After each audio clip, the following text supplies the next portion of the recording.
so, amarsu ta ango da gurin angonki.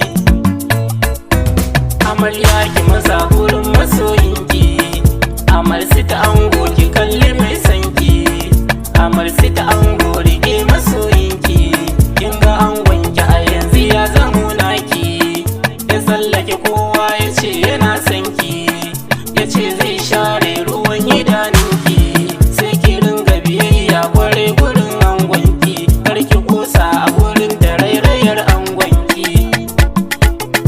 Amarsu ga angonki, ango uban gidan ango, ango wai ina kake ango, kun amaryan nan yanzu ka zamo jigo, ka yawuranka yanzu ka rufe shago, cikin abokanka ka yi jan wuya ango, amma ka girkinka da ɗan ƙashin miya ango, a raye sunnar manzo kawai kawai ango.